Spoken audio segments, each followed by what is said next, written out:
Information Service Television Network na lepalaitana sanduksariba chayulgi akanaba thorum boina putoksariba Makokthongbasingi Wari hariba thorum si mieng tabiriba ISTV bu nungsibiriba adu ISTV na putoksariba in-house production mayam ama shibu yabiriba Aston Biorsing kurumjari lunena ngasigi episode ta adu mataram noksari ngasi Makokthongbasingi Wari thorum sigi akanaba episode hoina aikoina ngasigi thamjariba yam maruiba subject si yoga somda laktori adana sanaba makal se 7th International Yoga Sports Championship hariba championship si Indonesia gi Bali hariba mafamdar pangthokibani malim gi woina yoga masana sida changdam narakpa matamda maruoina Manipur aduga India represent torga satpirubi hariba masagi category mana yaujariba group to the gold medal pangbangam labi Takhellambam Chosini Devi hauji ekoi studio de lengsin bin lebiri aduna yoga masana si hauji hakchang phabalani health is wealth somda yamna concern warpa adu mayon siam thamnarak hakchang phattaba yade aduna ekoi wakal si ingna tapna aduga tinjen kajingdana hingbagi tangai phadabadu leire kana khanarako matamsida yoga na piriba kana basing swaida yam mangjin thana petribigi hadi malemgi level da changbidna gold medal ka phangpasi aikoina tasengna encourage tokdaba yadaba aduna thanksgiving tasengna aikoina appreciate tokdaba yadaba asigi tanja silai aduna ngasi madam Chosini si akoi studio da koina kokjebani lengsin ben lebiri madam ngasi ISTV studio lengbira pamaroina yoga masana sig matangdani aduga medal la phangpasi gold medal ga swaida wari batai kitang sajana bi tanjama hajiru matamda yam puksil chawna yabire lengbire adumbu thagacho phunduksari loina ngasi sosa tarang boksari yoga si kogi hojiki 7 International Yoga Sports Championship kaisi wari sadadringai dani yoga masana se yoga haji karino khuni yoga sani se yoga sana bagi kogi pandam si makal ani thokna lei khara amana hakchang nungai na bagi pandam da na de yaktana ba nungai na leina ba wakal hakchang mapung phana leiba balance leina ngamna leiba ngamna bagi damakta sana ba masana ama natragana sports somna singjallaga competition yauna ba flexibility mayam ama talaga ngamna ba honaraga adugi mage international gi thak po or sama bo or mage target ama yauna bagi damta sana ba makal ama sumaina khai tokje yam nungai je the yoga se da yoga sana ba sidi somebody sometimes dum haibuni adu irai line hek sana ba yada ba do hojik panbiba madam panbiri dune madam Chosini na flexibility na tamam sin nei se haksang si amna lengbo wot pada koi apan balait na bagi damak ta hitare ana kamaina practice to ba kai do ba no ramai sana ba anta je yoga si ramai sani haido haipatang wahu do wena tare kita ong tambiu tasengna aigi site ge haijo haragadi yoga sana ba masana se aina competition da yaurge sports ki tamna sangage haina sanar kandadi aigi matam khara kai thok patare ngaptang sanabandi oiba yaba natte pung ama natraga mama khai ani phawuda matam khara lawraga nomagi ayukta mu evening da ngamagadi evening da su paraga dumaina warming up toro matungda flexibility mayam ma ngamakna bagi damakta stretching mayam ma changaga kanna hotna ba ma agi pandam di yongna ba hotna ba ma darkar oiraga adugi pottu da yengaga sanaje sina ma'am gi site ge dama from the end of ma'am habibani sana base basically commoner ma habdi sana sanadriba ikang driba sana ningin gi yoga se mana changjarakpa matamda ahanbada magonda tambiri si takpiri si mana tawduri si kai ahanba maktada di mase akoina surya namaskar da hana base tawraga surya namaskar haba pot si round amani hana sum wamiam toro matungda khara sum sana halaga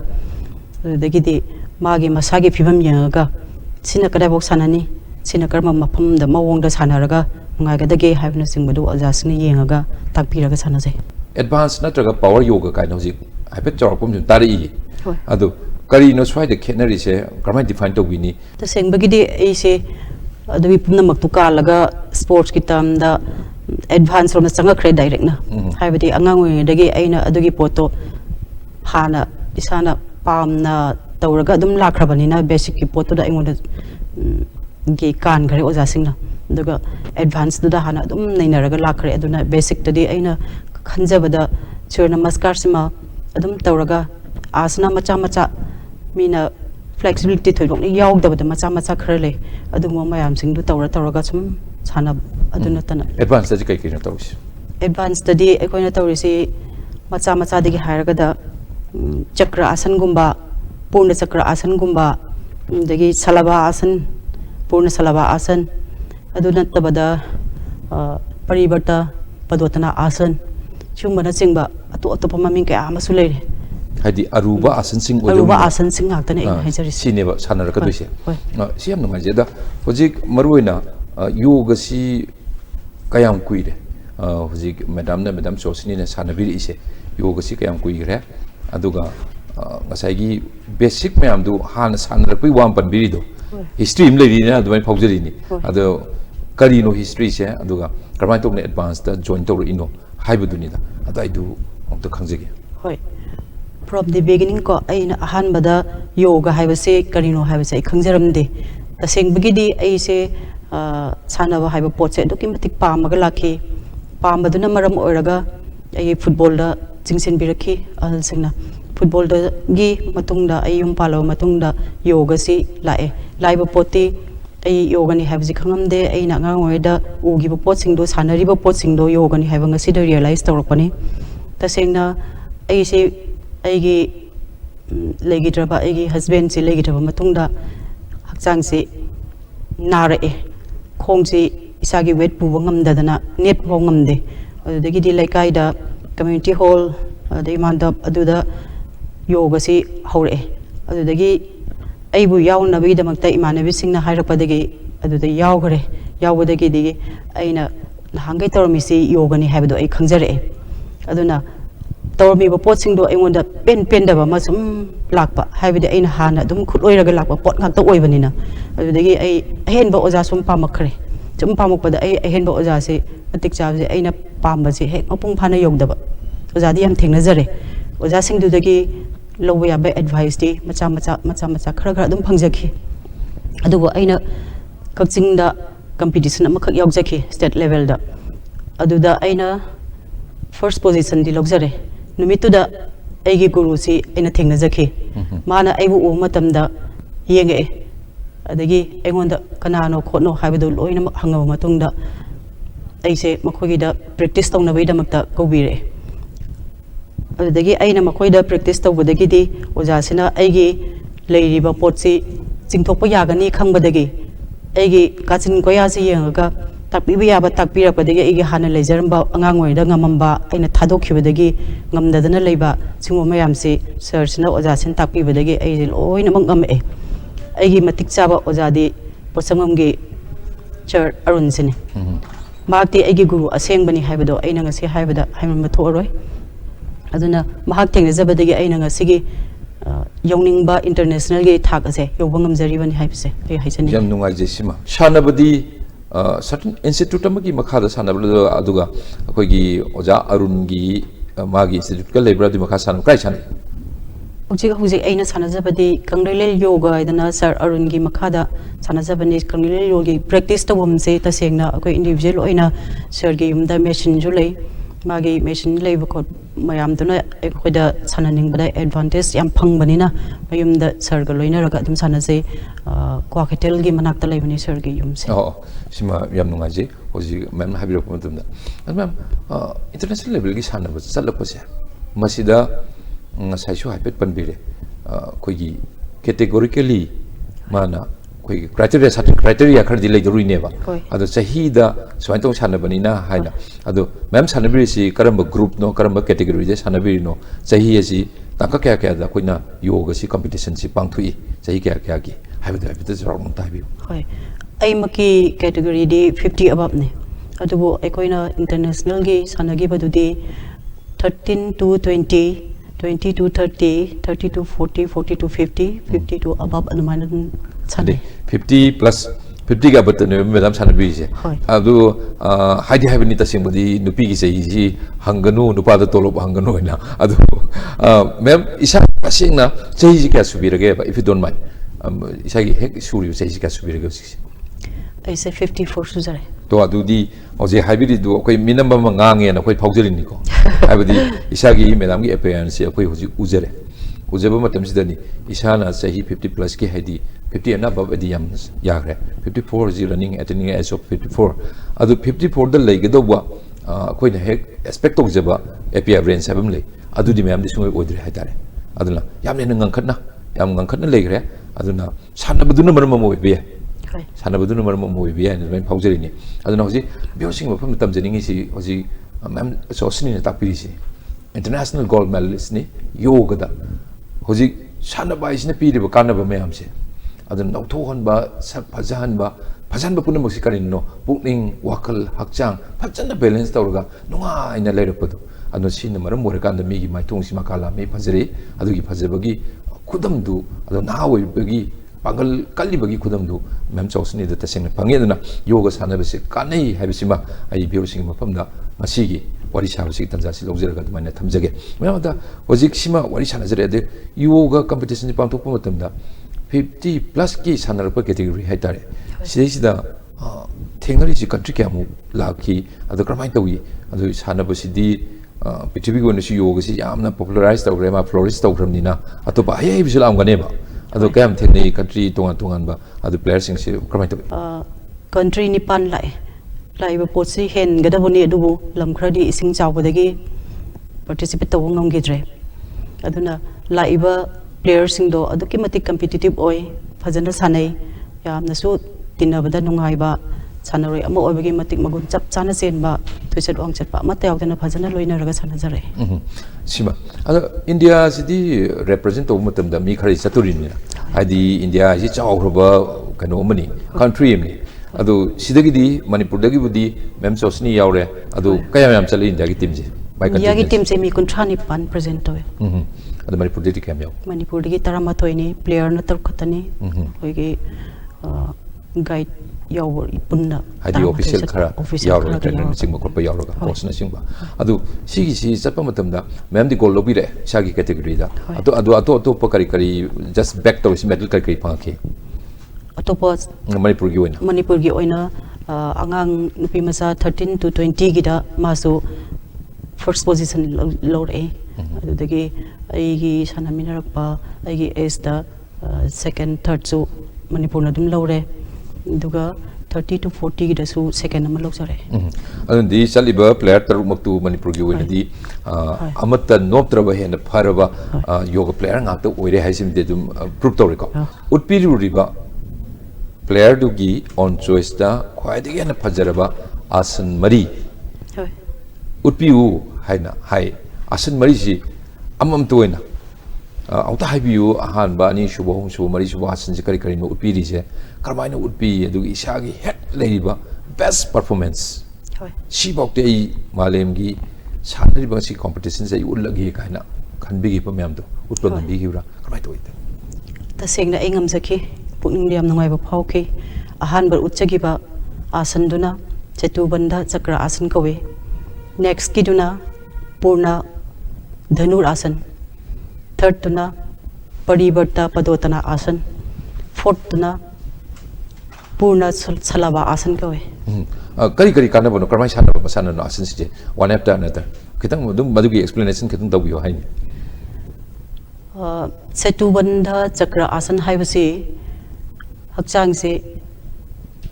lepam badagi longna thektar aga lebak ta khutna thenga ba matungda isa se konjal aga pegin gi saru kala ki saru se chap tingna kondhar aga mathak thangba portion si thekjal laga chap tingna leibani thongi post da ko laga leibani adugi masana se chakra ka haise khar kon bagi mosi chetu banda haisana sumaina chapchal laga leiraga lepaga chakra asan thadar ba matungda mamangom da ingraga purana thektharaga egi daga nogi nangan gi mai gi sok se curb oilaga leiba adubune masi sana bade ji haksan de kari ke kanu jan maru na laina tina de gi i khongjal nungjen whatever moi asan kudi maki magi kanu piri dana kana pa mayam hoi masi aikoi gi hakchang gi igi isel da heart da aduki matik function tawra normal da lahan mada yam nungai ba mating pang ba asan man ani siba asan sin kai ani siba asan jina purna danur asan kawe purna danur asan sisu aikoi gi hakchang gi kaya chingda kana ba asuki matik pigre mana yaudaba jaga isel sida yaudaba jaga matta leitre upam badagi kutsina tungda khongje haigalaga khongbi da pairaga matak tan tana thangat laga erogi posta leiba asan amane dhanur ga haise ai lon da di erogi ban la puduma ade ahum suba mari suba mana hojik mem tapir de mana explanation no tobiyo ahum suba asan jina parivarta padotana asan kawe haiba asan sigi posna chumna lepaga khongse lengjumgi level lagi kitang phaktok na lepaga non dharaga koksina makhada leraga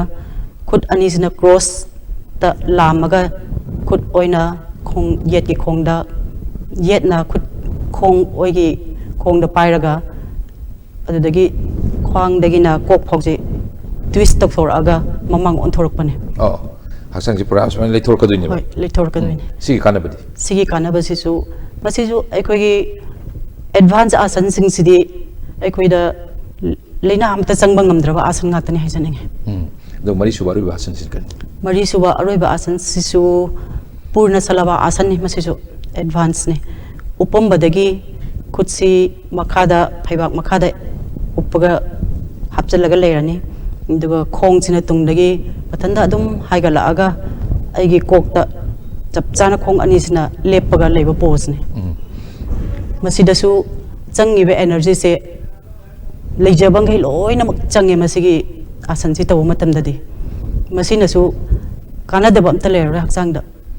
kaya khudi mak tal loina mak suna easy jail la body part khudi mak se loina mak kana ba piba makhal gi asan sing maru in advance ho ji habi bedu da advance habi asidi advance ki makhal gi asan me am sidi loina mak chang da kana ba pire ba haitare lena tina cheng da ba masan ne takpi simang to riba khoi trophy me am se is very important adu black color gi ladi golden color gi mayam lei masi matang paikhat piu sina kari da phangbo no matang amta ta habiu ne ada I bior sing dani sigi bali gi odore si masidi bali gi nate 24th state level yoga somda yoga physics championship ki ni masina masi akoina MDU holder pangthokki ba state level gi dukumba competition gi matang habiu mari adum trophy sina kaino da kakching da tawgiba 26 state level gi championship ki ni haidi trainer akoi gi ojarun thengnar pagi wari mlibi ki beto adugi matangi si trophy si maru ba si gi haidare career gi yengasu matang habiu te masina kaino ne akoi gi aise yoga natabida line amang phijale swaida aigi lyrics ki matang da ni sina isai gi dumai mu takak tum lakse ge then another trophy kaino adagi sigisna sigisu certificate sisu 26 state level gi ni sina yoga physics sisu chapmana re sigi trophy ji ga matani degi simasu sina 26 state level yoga gi sisu kaino gi ni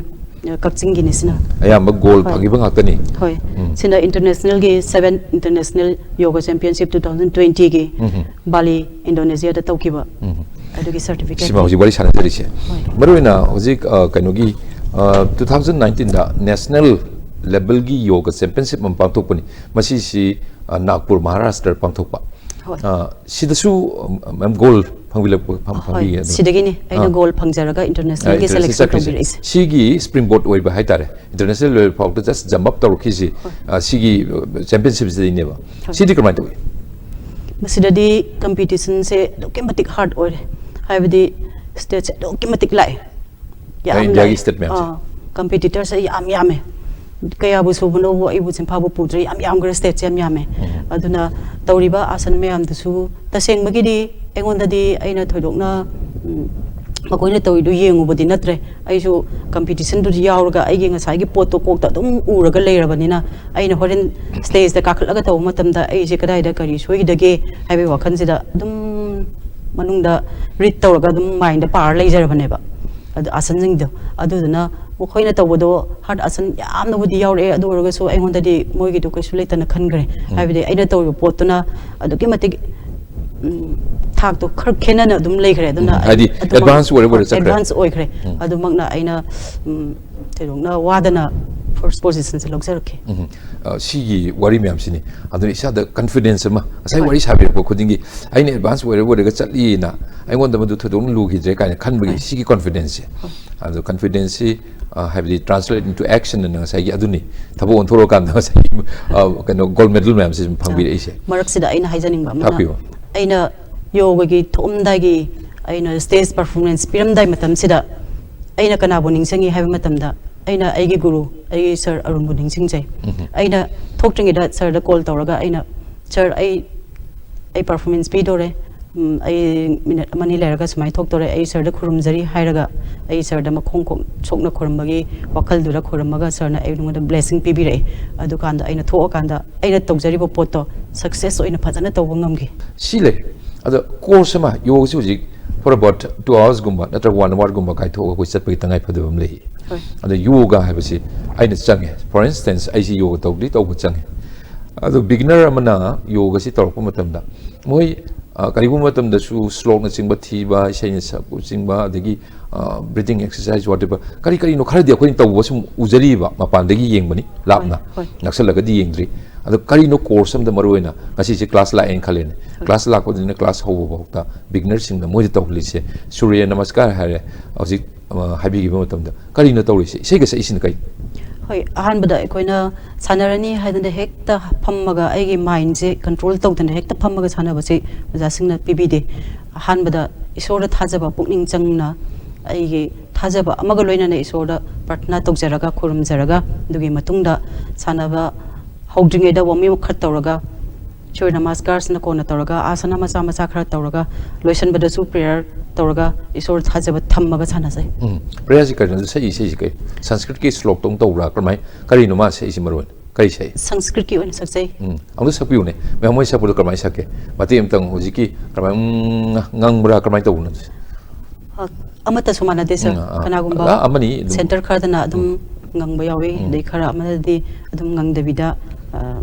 sanskrit ki slok oina adum khoram me moi gi san mong do habiu kamai tawi Om Sahana Vavatu Sahano Bhunaktu Sahabiryam Karavavahai Tejasvinavadhitamastu Ma Vivicchavahai Om Santi Santi Santi sina maruina prayer mani opening prayer opening prayers sumai to na sa kan wakal pungning lona phajal kan ni sana ba horise asigi system ji aba system amna haidena khoi gi yam peaceful mind ma yobna phangna bo hona bada yoga sana ba si kanai ka haibasi yam na ji haibiri bizu yam na sana chunna mai thamri yam nunga je mai ma do sina yoga gi wari mai am le ado hoji si yoga gi award na pachingba phang pasigi nungai ba mai phongduk sari ni HTB gi behalf tagi Makokthongbasingi wari haibasi gi presenting ni mai ke di mai am da gi gratitude mai pijari ni mai pal pusin nunga je phongduk sena ado atopa yoga na ta madam gi professional amar profession se kari no kari sin pham da le biri hojik se ai se Ojawai na lejari. Kadai da no kari ojawai na lejari rakpam hai. Zazingda primary school amada ojawai na lejari. Hai badi Manipur lenga ki hadi government job hai tale. Shima. Adegi hojik isai mayak iba haina se kanoma trophy mi yauri se. Lyricism oibesidi khoi mo khoi literature ki side ta lakwa pot oibani na hekta di masi pangya dia bonde creative writing sidi ada kyam kuire kamai to bono do ise me kyam ibi kare kar ke to ta seng bagi di ai se agi wakal sida i ba hai base yam pamje do pam baduna maram oraga matamama tanja ma phange ai tanja ma me yam na di khangaroi chumba tanja ma da ai se ise ise pang i da i ba dubo noma aina khabar da pawa matam da patriotic song gi competition ama torani ana thengna badu aisu yaurge competition se na khallaga kanada hangsige na ina thirpa matamda amakjam okay na okay na maximum ko yi okay na maximum da film director amani filmmaker ni habiu hoi aina personal maunda personally chatlaga ai maunda hangatse angba matam da nangi mek to por o do di ai thajalasi haire adu kadai da thajin ga da bono kai do no ai khangde adu mana takpi bidagi chatle thajala kanda isai do di makoina adum music compose to makoina adum tawjare aduga adum competition du da yawbada ahanbada 2016 gi sta yawre du yawbada third place tare the next amuk aise yawgi ke na ko yawre yawba kanda the first place to aina tajare haide atopam anobu mayek ama muk to kanda adu su patriotic ni adu kanda di aina first tare adu genre si patriotic lebak ng bisay demagi ibra to padi idabra aina lebak ning ba isai ani du katani aina kano to competition da ijaki ba aduga atai de aina chumnagi romantic isai gumba adagi ning bakai bagi isai gumba di pa ida I adu phongbadi phongdri amadi phongage na torakanda mayek tu alap lawbada yade na namung thingam thangbre digi amana he isai na film ama amaksam taw kengi film da aigi isai do yawgi adu redu makari gumba dursun approve to ko padi electric thagat pidri thagatri adu ji first ko gi place tas man laki na lebak ning bisay gi meka dudi pubira por yawri yawjari adu mati umta pato piune style mantra ma adu tung ta si do kaya yamna changkhon na phajana ige haidu tung akuju bior singju tar kan du da amta pato piune hoi hai haya he ima kangleyo lamnung se koloi henbi manipur tingpan bagi kudolam sang sanglen sangropak pakhang bagi sada nagda pham lai gi lebak ni lai pak wat tapa debi changkhon bi pukai lan kai na chon na lam kalak mang da len na pham pai khi lot khi puya pukai yekna lalong mayai chamkhi ipudahu purol salai taret ki cheli lepte ekhoi de isel ogri songbi thabal chongli ngam loi changba yekna tingkhang leiri na cha ekhoi pomba si yam phaji ko sima adu mayek si lamdam si sakna de ba filmmaker ni oken amak cham magna sur pandana hoji competition si yawu matam dani isei mayek si phajai haibagi madugi kudam changdam haibu first place start tan madugi award phangi bagi wari similere aduna haidoro kanda mam gi saklon si tongan ba mai keida yam phajana akoi gi illaga satpir masi yam nungai je sima ada family ki background ni adu ai kitang hangjaningi se adu ipamlum sina kramai tawi adu kramai taw no family gi kharasu haibiu adagi muk sum yum palum matung sum karai no kramai taw no chai su sing kramai toy kitang tambiu ai se egi lepham de kongba standard college getane aduga layoi khraba egi ipagi maming de Takhellambam brazabi du singa mak masamak UJB school amagi headmaster ni loina na ma se artist amani matam amada Hamlet chaba haidana maming chatki hai ekoi di khangja hogdre aduga imagi mamingna Takhellambam ongbi ngawam ningol ibemal Devi aduga agi ichil inaudi nupi ohum nupa ama aduga aine yaimane aduga aigi yum palaba matungdadi aigi inem ikuna ibuna konbire aigi ikubo kemingdi nomoi kapam Bijoy Kumar Singha kawe aduga inembo kemingna Romoni Devi kawe ichini now haibdi aigi leiba ichan iche ite ibungo makoi me ampona mona ibu support to bi tasengna icha singna su ai icha de marini nupi ohum nupa amani ado makoi singna su aigi sananingba aigi sanabagi mawong matawsi ubada aibu thingba ngamde moina su yaraga aibu tasengna encourage to bi tasengna aina andak 7 international gi Indonesia ta chacharu bodusu aigi paung kokje ai kubokta aina paung chena aibu nungsibi aina charamdai da makhong khoram dana imada inempokta khong khoram dana laibakalaga aina asengba guru da nijabagum nijaraga makoi gi blessing phanga ka chachai paisa da su makoi na loi aigi mateng pangbi aduga nakandagi aikoi gi lamgi MLA speaker nasu dum mateng pangbi sumai tawdana mayam sina mateng pangbi badagi ai si irai na si potse yo ꯆꯠꯄ ꯉꯝꯖꯔꯛꯈꯤ so sorry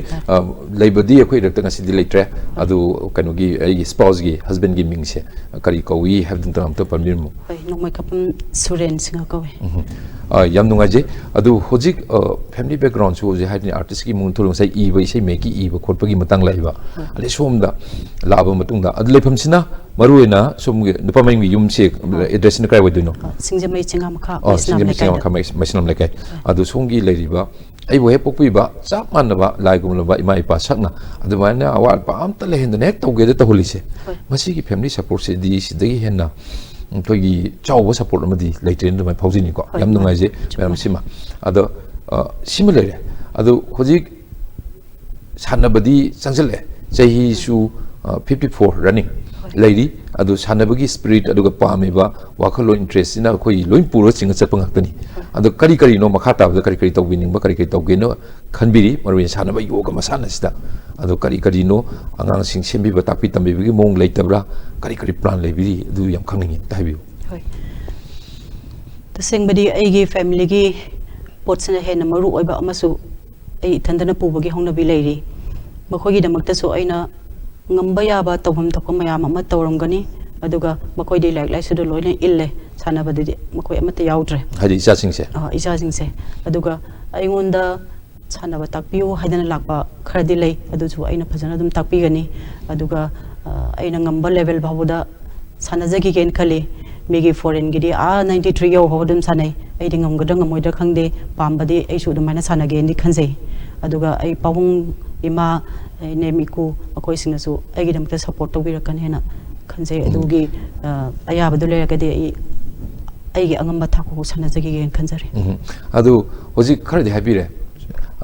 maruena charakpa family support ki karige adugi dagi adagi oja wibiriba trainer haitare aru posumum arun haibani posumum arun gi matang da su phajana trainer magi chapchaba mai mating thokpa adu satra ko mai semgodagi shaping togudagi adu medal bog lohon gadagi haibugi adu haibir credit se oja gi pibu supire and other than asai gi mai palapa mayam si matang gold medal mayam si lakpa matam si daisa moment ama aikoi amuk ningsing batai na akoi amuk collection to butai recollect to butai amuk ningsing batai adu mangom su chatken khanbiri adu credit se timely pi hobuduni oja arun gi mafam du pibire atopa kana kana ngasi mai palaba matung sida kana dadi credit pibining dai kitang panbiram tasengna aina tholaiba aigi thangdokadeba step sida loinari base hana yaba masangi makoida haida aigi icha singda hana credit si first da makoida pirani mathangda aigi inem iku mathangda aigi sanaminari ba marup ipicha sing mathangda aigi oja guru masida oin pijaki yam nungaje mem Chosini tasengna is habsi ma'am gi mafam dadi just a numerical haitare masing du khaktani aduna sahina mioi bada yam kan hakna effect tawhandaba yai aduna khoi gi strength whatever khoi gi agility ne stamina masi dum khoi retain toroga chatpa yai aduga mioi bagi sije khoi ji wither torokani masi di generative factor ne khoi thingbadi yaroi whereas retain toru matamda mi se kharga sangna punsi si sangna hingba adusu nungaina ana yak yaudani hingba achaba thakota hauna charaga aduga sakchu phajana aduna haksang si pangal kanna aina hiningi matamdi hingba matamda hingba yananabagi khwaidagi afaba lambi amadi sanabani adu pambiri ba sanabaduri tonga tonga makhal loiba yai ma'am gi di yoga habasina oire adu masi tawbiragadi aikoi se haijabagi wani punsi kharadi dum sangphonba yadori life extension yadori anu simba pharaba health tips aduga kai hani wakal pungning hakjang punamaksi nungai hananabagi afaba yogi masana sine pirba kanu ma'am si ngasi ISTV ki studio lengbirakna Makokthongbasingi Wari hari thorom sida kharadang share tawbiramse othokna mam nyam gre aduna manam namkai leitana aikoi ISTV mai ke degini thagasaba phongdoksari lakadori butungi punsidani ana ektu yaringi disong yobiranu aduga kharaga yamna sanabiro medal yam phangbiu aduga chang thokpa haitare asset ma manipurgi aduna nupi laktagi adu yam tangba manimuk tangum langaba adugumba sanaroi ma tam sang oiba ngambiu habisi madam pham hajai haribo wafun tamjabul loina ngasikin matang Makokthongbasingi Wari lusinjare meng tabir biro sing amakana kurumjari